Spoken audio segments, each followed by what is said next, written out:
arrived on the morning of the 16th.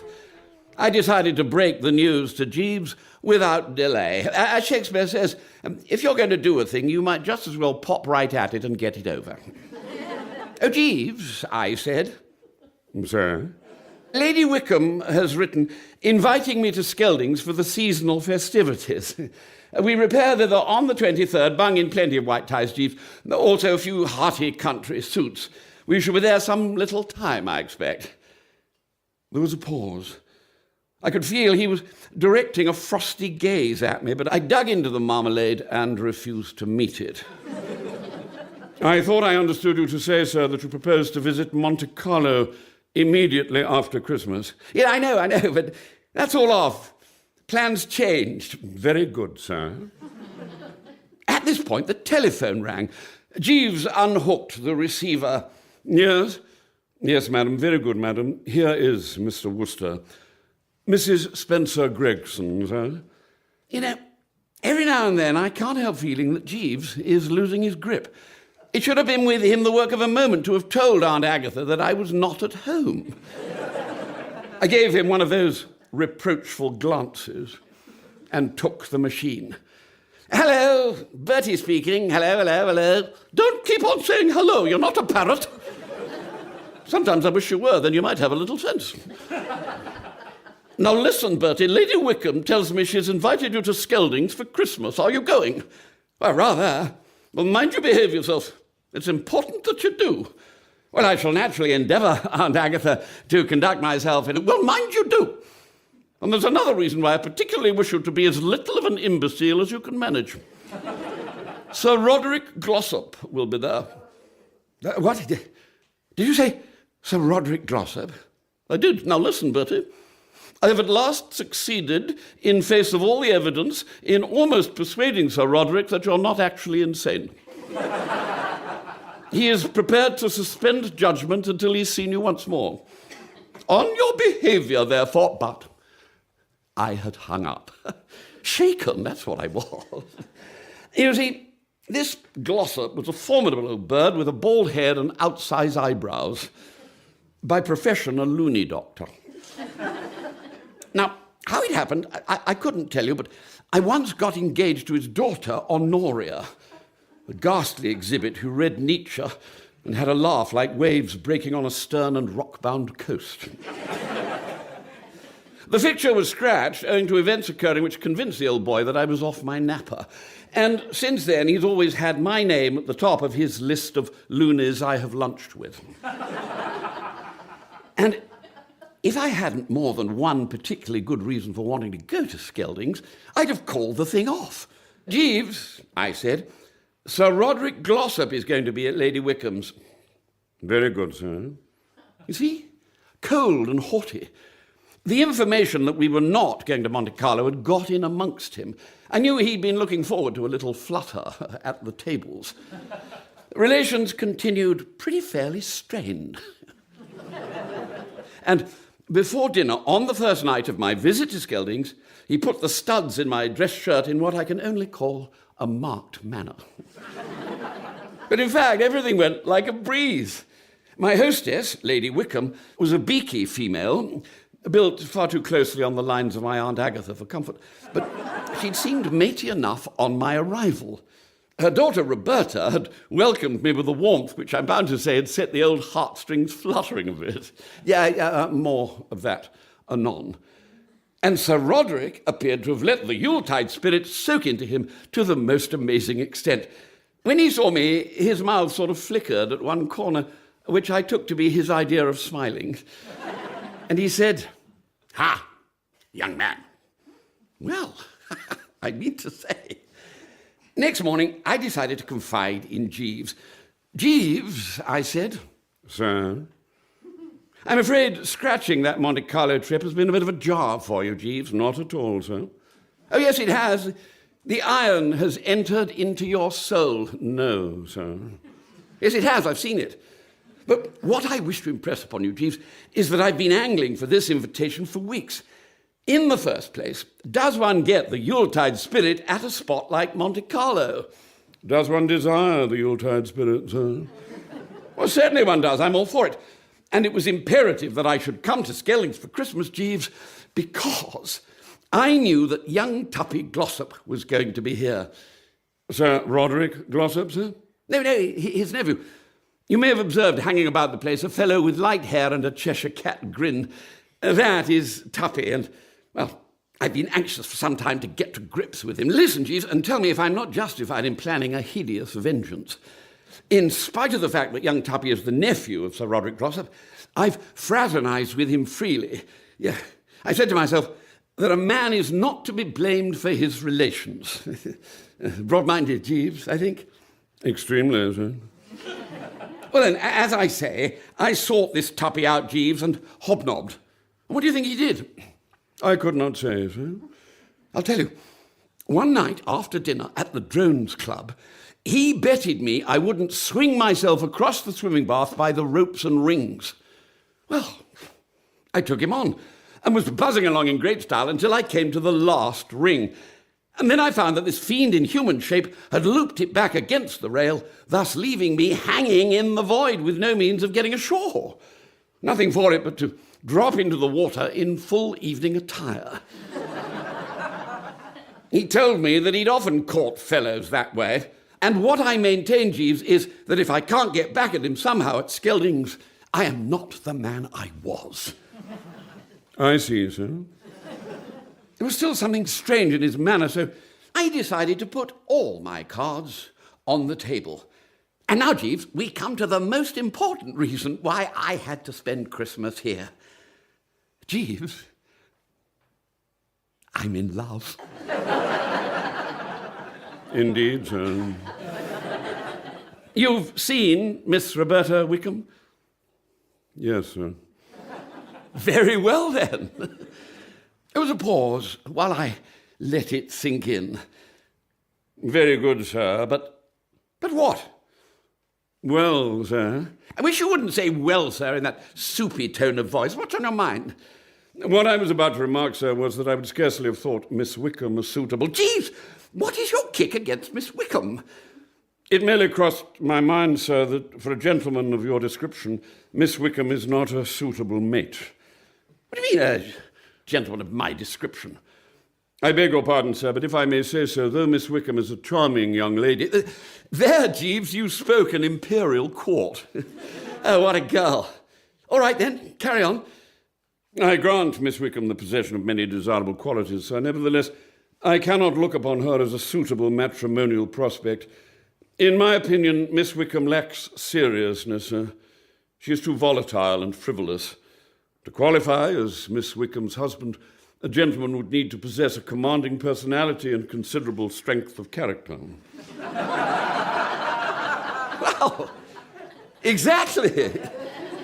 I would always hesitate to recommend as a life's companion a young lady with quite such a vivid shade of red hair. Red hair, sir, in my opinion, is dangerous. Jeeves, you're talking pure mashed potatoes. Very good, sir. Very good. Well, I mean very good, Jeeves. That will be all. It isn't often that I find myself able to prove Jeeves in the wrong, but by dinner time that night, I was in a position to do so. Touching on that matter we were touching on, Jeeves, I said, tackling him as he studied the dress shirt. This morning you stated that Miss Wickham was volatile, frivolous, and lacking in seriousness. Am I correct? Quite correct, sir. Then what I have to tell you may cause you to alter that opinion. I went for a walk with Miss Wickham this afternoon, and I told her about what young Tuppy Glossop did to me at the Drones. She hung upon my words, Jeeves, and was full of sympathy. Indeed, sir? Yeah, dripping with it. And that's not all. Almost before I'd finished, she was suggesting the ripest, fruitiest, brainiest scheme for bringing young Tuppy's grey hairs in sorrow to the grave that anyone could possibly imagine. That is very gratifying, sir. Yeah, gratifying is the word. It appears that at the girls' school where Miss Wickham was educated, Jeeves, it became necessary from time to time for the right-thinking element of the community to slip it across certain of the baser sort. Do you know what they did, Jeeves? No, sir. They took a long stick, Jeeves, and follow me closely here. They tied a darning needle to the end of it. Then, at dead of night, it appears, they sneaked privily into the party of the second part's cubicle and shoved the needle through the bedclothes and punctured her hot water bottle.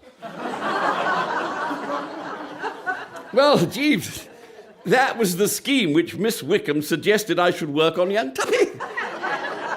And that is the girl you call frivolous and lacking in seriousness? Any girl who can think up a wheeze like that is my idea of a helpmeet. So I should be glad, Jeeves, if by the time I come to bed tonight, you have waiting for me in this room a stout stick with a good sharp darning needle attached.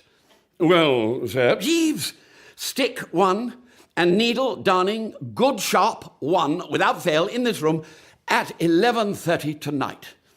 Very good, sir. Have you any idea where young Tuppy sleeps? I understand Mr. Glossop is established in the moat room, sir. Where's that? The second door on the floor below this, sir. Right-ho, Jeeves.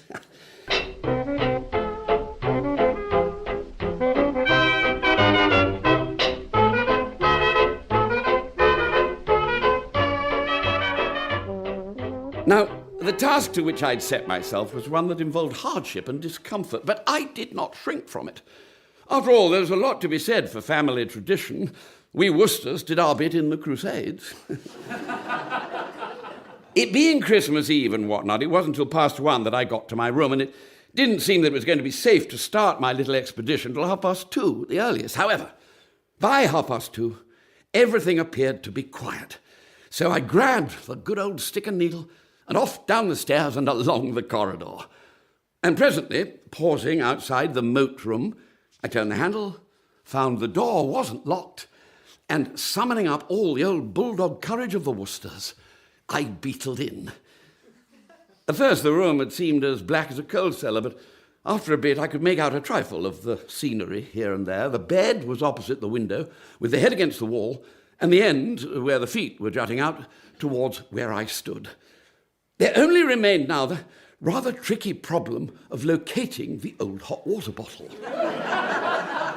I mean to say, if you want to carry out a job like this with secrecy and dispatch, you can't just stand at the end of the fellow's bed jabbing the blankets at random with a darning needle.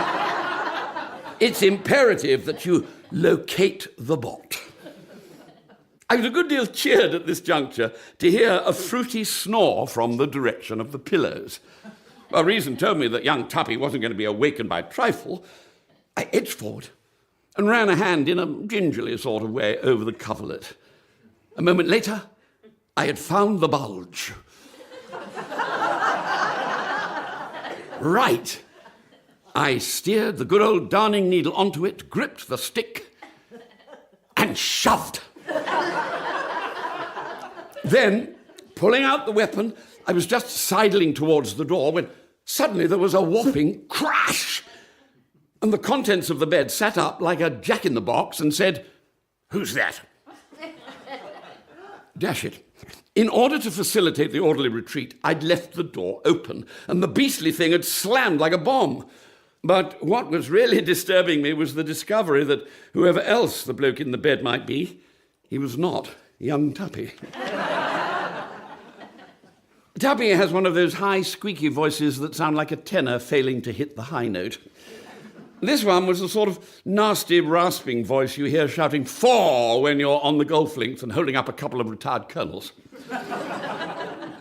Among the qualities it lacked were kindliness, suavity, and that sort of dove-like cooing note which makes a fellow feel he's found a friend.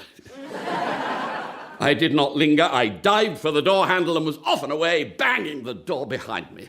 And I was just about to do the stretch of corridor leading to the stairs in under the record time when something brought me up with a jerk. You see, I donned for this expedition a dressing gown. It was the tail of this infernal garment that had caught in the door and pipped me at the 11th hour. Next moment, the door had opened, light was streaming through it, and the bloke with the voice had grabbed me by the arm. It was Sir Roderick Glossop, in pink pyjamas with a blue stripe. For about 3¼ seconds, or possibly more, we just stood there drinking each other in, so to speak. The old boy still attached with a limpet-like grip to my elbow. "Phew," said Sir Roderick finally. And in this connection, I want to state that it's all rot to say that you can't hiss a word that hasn't got an S in it. The way he pushed out that "phew" sounded like an angry cobra, and it did me no good whatsoever. Well, I suppose I ought to have said something. The best I could manage, however, was...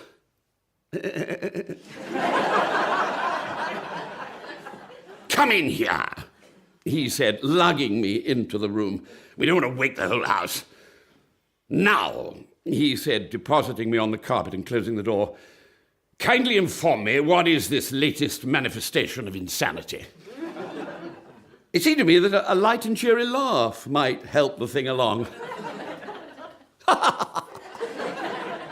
"Don't gibber," said my genial host. I pulled myself together.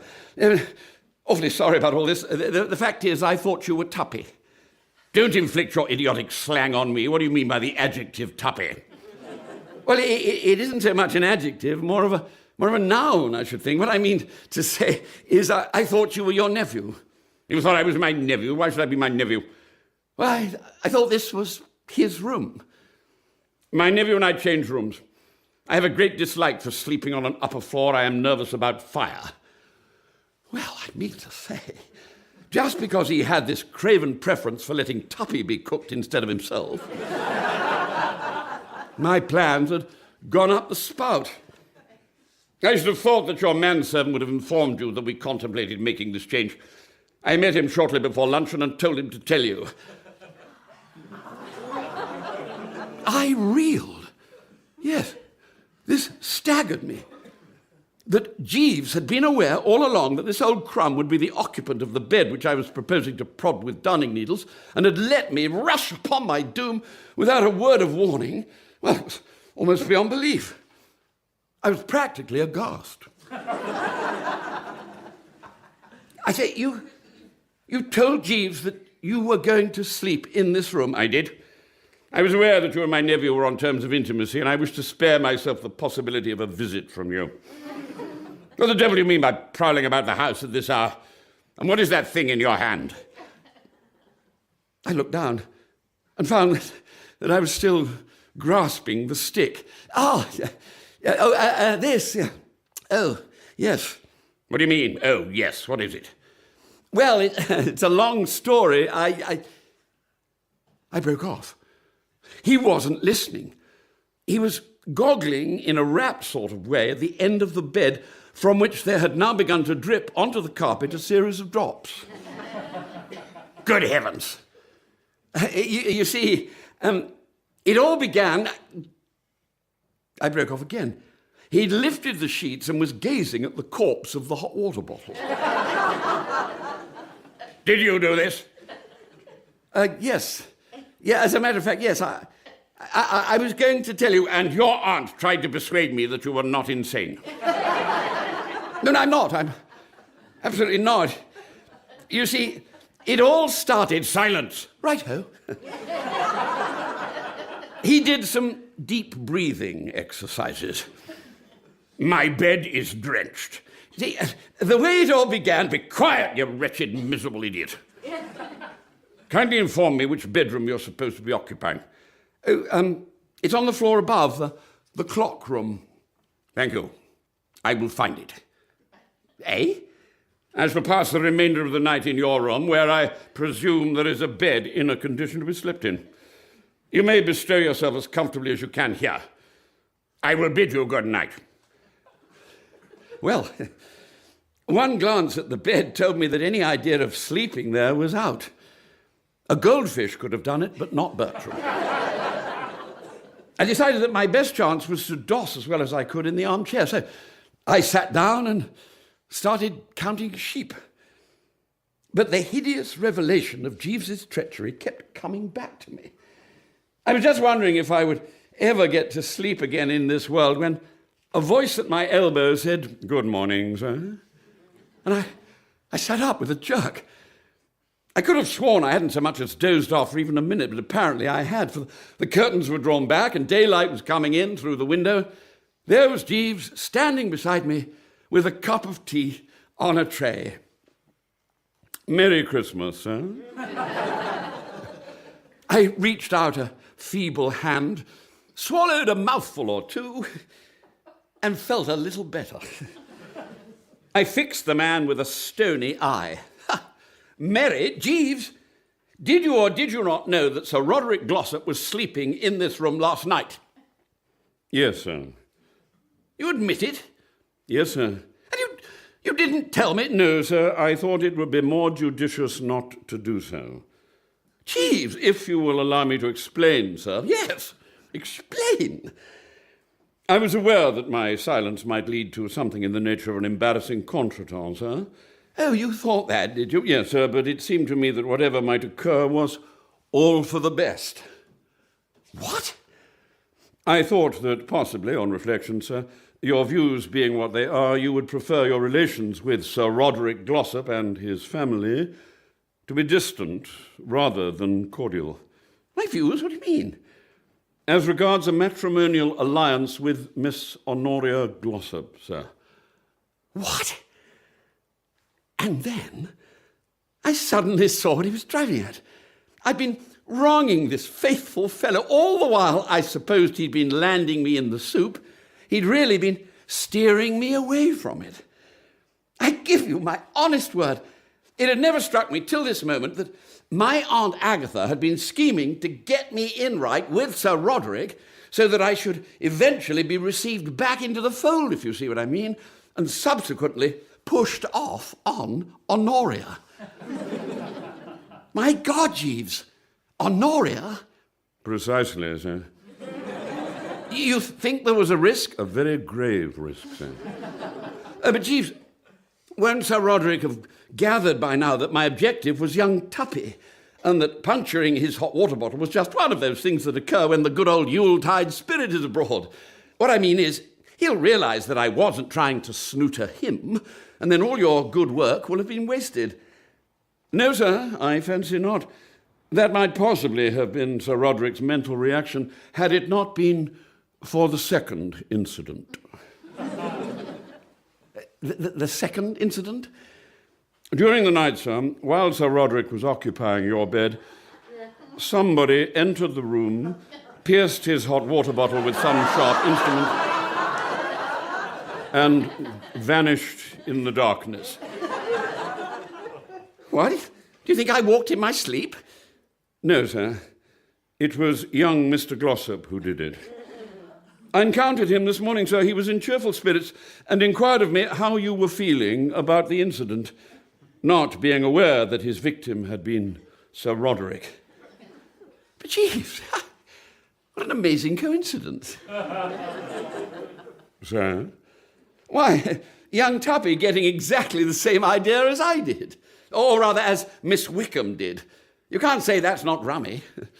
A miracle, I call it. Not altogether, sir. It appears that he received the suggestion from the young lady. From Miss Wickham? Yes, sir.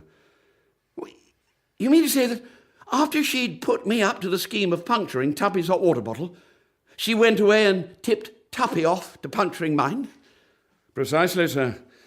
She is a young lady with a keen sense of humour, sir. Well, I sat there, you might say, stunned, when I thought how near I'd come to offering the heart and hand to a girl capable of double-crossing a strong man's honest love like that. I shivered. Are you cold, sir? No, Jeeves, just shuddering. The occurrence, if I may take the liberty of saying so, sir, will perhaps lend colour to the view which I put forward yesterday, that Miss Wickham, though in many respects a charming young lady... Say no more, Jeeves. Say no more. Love is dead. Very good, sir. You've seen Sir Roderick this morning, then? Yes, sir. How did he seem? A little emotional, sir. He expressed a strong desire to meet you, sir. Oh, Lord. What would you advise? If you were to slip out by the back entrance as soon as you were dressed, sir, it would be possible for you to make your way across the field without being observed and reach the village, where you could hire an automobile to take you to London. I could bring on your effects later in your own car. But London, Jeeves? Is any man safe? My Aunt Agatha is in London. Yes, sir. Well, then. He regarded me for a moment with a fathomless eye. I think the best plan, sir, would be for you to leave England for some little while. I would not take the liberty of dictating your movements, sir, but as you already have accommodation engaged on the blue train for Monte Carlo the day after tomorrow... But you cancelled the booking. No, sir. I thought you had. No, sir. I told you to. Yes, sir, it was remiss of me, but the matter slipped my mind. Oh? Yes, sir. All right, Jeeves. Monte Carlo ho, then. Very good, sir. I say, it's lucky, as things have turned out, that you forgot to cancel that booking. Very fortunate indeed, sir. If you will wait here, sir, I will return to your room and procure a suit of clothes. Thank you, Jeeves. Oh, and one more thing. Sir? Look here. I've said it before, and I'll say it again. Yes, sir? Jeeves, you stand alone. I endeavour to give satisfaction, sir.